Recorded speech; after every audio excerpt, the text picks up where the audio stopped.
ये तब ये बस चलाना शुरू कर दिए। जब सुप्रीम कोर्ट ने संज्ञान लिया तब ये साधन चलाना शुरू कर दिए। यही स्थिति, यही नीति अगर शुरू से अपना लिए होते तो आज मेरा कोई भाई, कोई मजदूर, कोई गरीब, कोई प्रवासी रास्ते में दम नहीं तोड़ता, चलते चलते भूख से और प्यास से।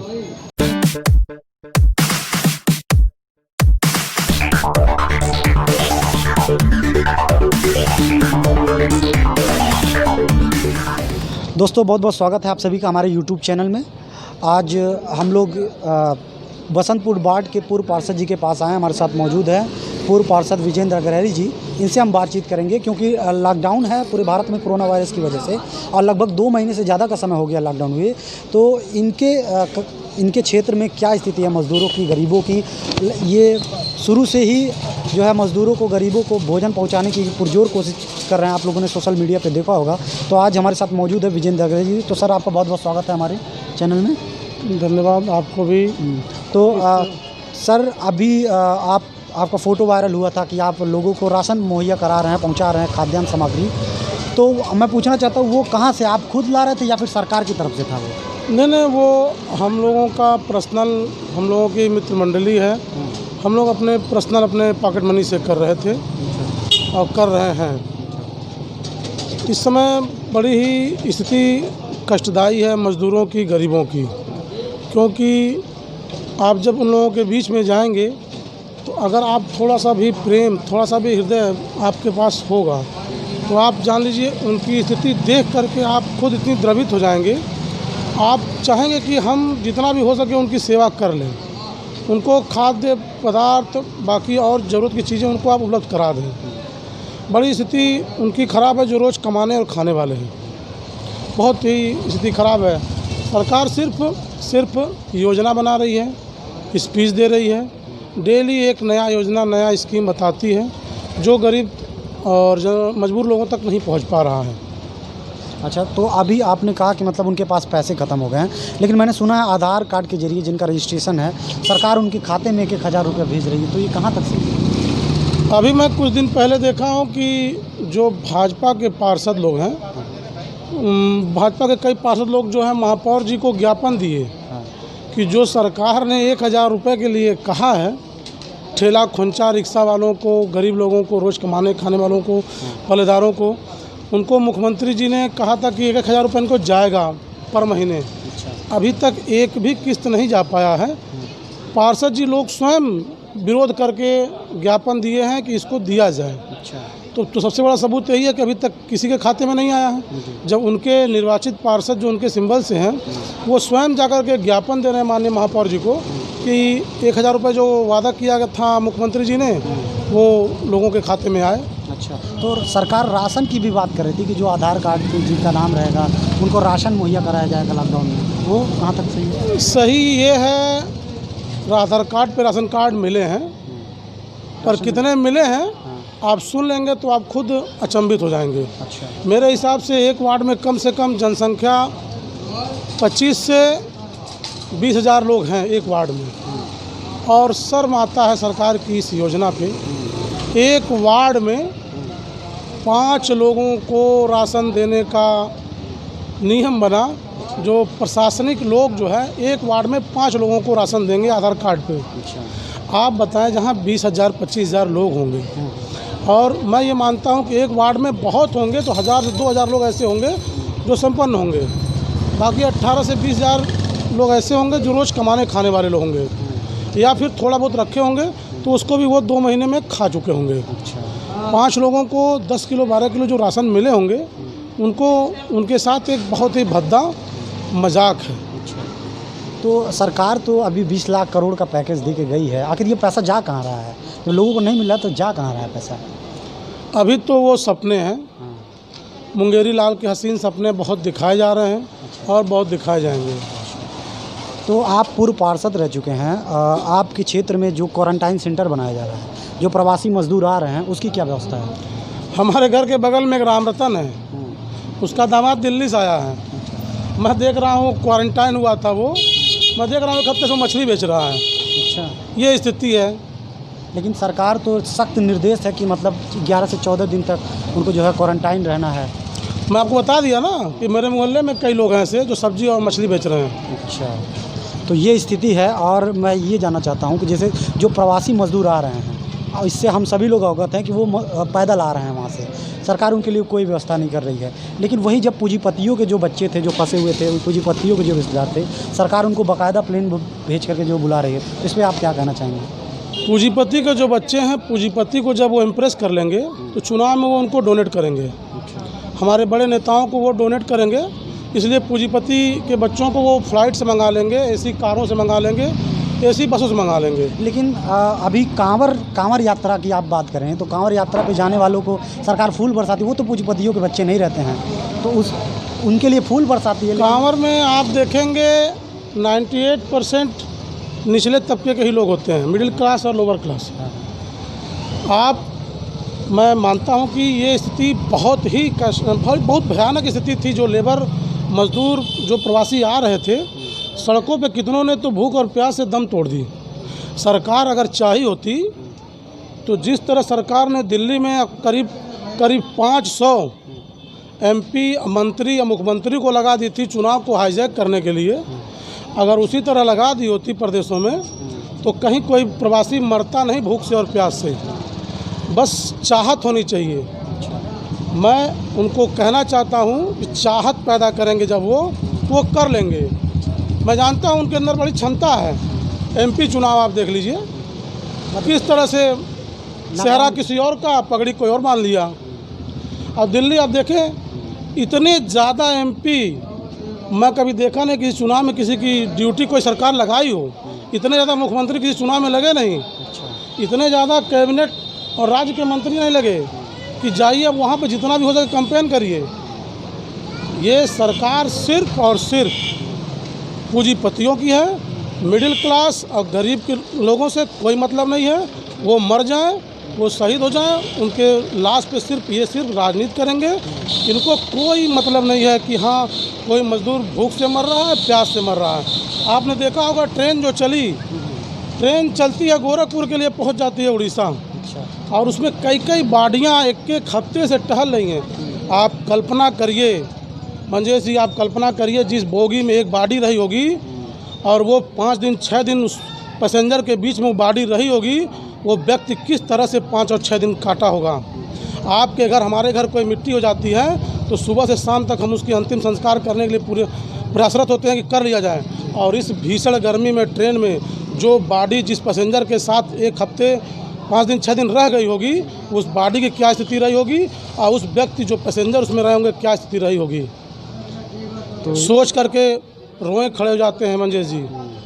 तो ये अपने आप में बहुत दुखद है कि सरकार ऐसे समय पे जो है, जब कांवड़ ढोने वाले लोगों पे फूल बरसा सकती है, लेकिन ऐसे समय पे सरकार विफल हो रही है। मैं एक चीज़ और जानना चाहूँगा, अभी प्रवासी मजदूर अपने घर पे आ चुके हैं, सब जगह से जो जहाँ है वहाँ से कोशिश कर रहा है कि वो अपने घर पहुँच जाए।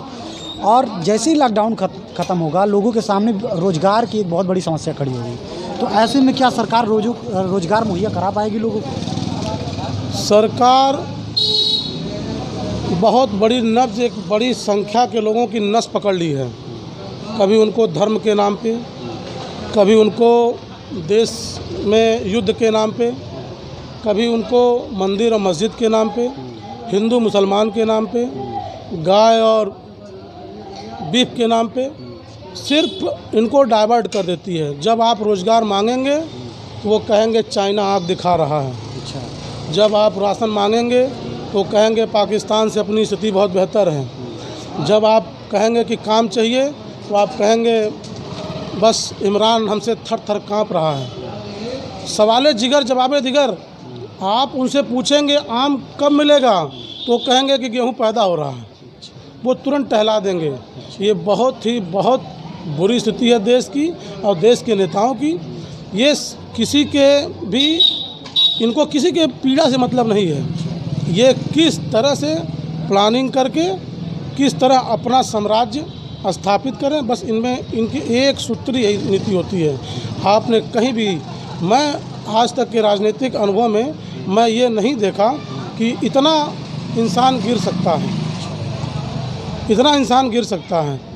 सिर्फ हर जगह राजनीति, हर जगह राजनीति, हर जगह राजनीति। मैं ये मानता हूँ अगर हाईवे पे सामाजिक लोग, विपक्ष के लोग अगर नहीं लगे होते तो स्थिति बहुत बुरी होती। हर मोहल्ले में, हर गली में लाशें आती और इसका 50% से ज़्यादा कारण होता भूख और प्यास। इतने संसाधन हैं अपने पास, अगर सरकार चाहती तो 5 से 7 दिन में सारे लोग अपने घर पहुंच जाते हैं बड़े आसानी से। दुर्भाग्य है इस देश का, इस देश के मुखिया के सोच का। जब हमारे पास मरीज 500 के पास होते हैं, कोरोना के मरीज 500 के आसपास होते हैं, तो देश में लॉकडाउन लगा दिया जाता है। सख्ती से पालन किया जाता है हर तरह से, और सब देश का हर पब्लिक कदम से कदम मिला करके सहयोग करता है, लॉकडाउन को पालन करता है और पालन कराने का प्रयास करता है। जब हमारे मरीज 1.5 लाख से ऊपर हो जाते हैं तो लॉकडाउन को खोल दिया जाता है। क्या सिस्टम है? जब प्रियंका गांधी ने आईना दिखाया कि बस आप ले लीजिए, हमसे चलवाइए, तब ये बस चलवाना शुरू कर दिए।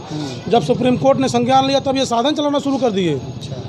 यही स्थिति, यही नीति अगर शुरू से अपना लिए होते तो आज मेरा कोई भाई, कोई मजदूर, कोई गरीब, कोई प्रवासी रास्ते में दम नहीं तोड़ता, चलते चलते भूख से और प्यास से। अच्छा, तो आप समाजवादी पार्टी से बिलोंग करते हैं जी। उत्तर प्रदेश की एक बहुत बड़ी पार्टी मानी जाती है जी। तो उस पार्टी के लोग क्या कर रहे हैं? उस पार्टी के सभी लोग लगे हैं। अच्छा। आप चले जाइए 0 पॉइंट पे, आप कालेसर चले जाइए, आप ट्रांसपोर्ट नगर चले जाइए, आप अगर जहाँ चले जाइए। अब ट्रांसपोर्ट नगर पैदल आने वालों लोगों ने बंद कर दिया, आपने देखा होगा। मुख्यमंत्री जी और सरकार ने लाठियाँ बरसाई पैदल चलने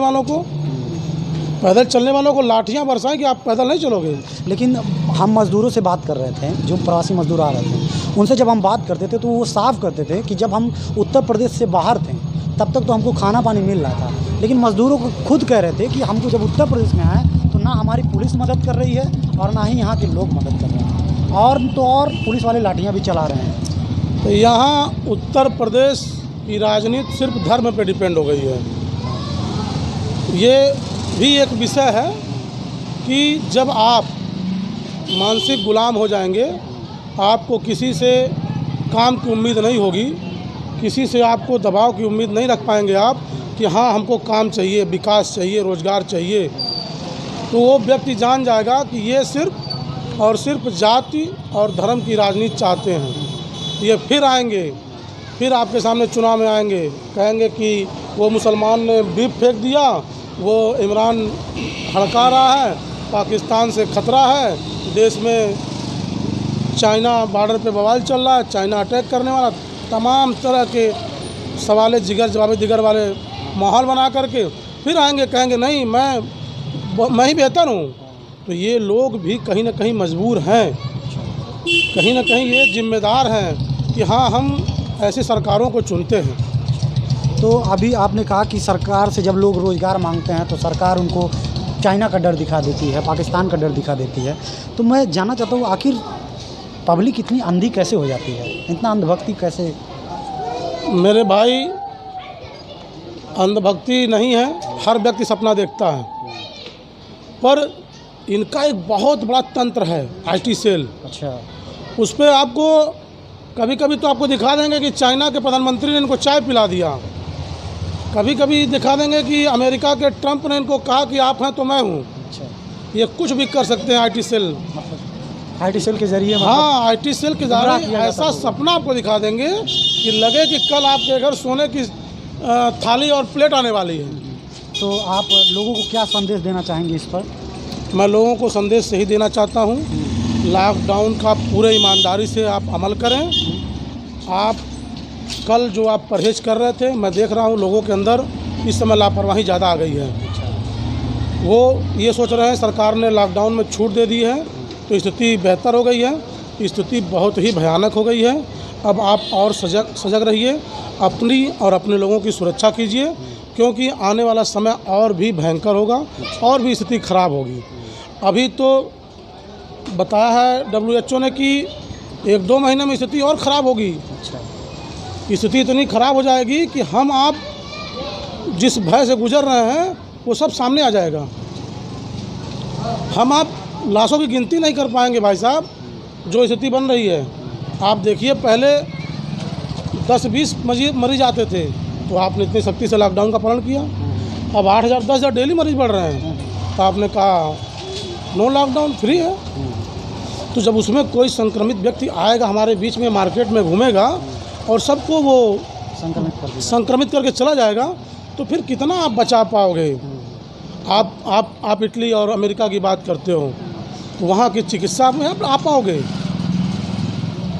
यहाँ पे आप उसकी तुलना कर रहे हो, उससे हम पीछे हैं। आप पीछे हैं, और अगर आपकी यही सोच रही तो बहुत पीछे रहेंगे। सोच बदलने पड़ेगी, सोच। मैं कहूँगा अपने मुखिया से कि तुमने चाहा ही नहीं, हालात बदल सकते थे, और तेरे आंसू मेरे आँखों से भी निकल सकते थे।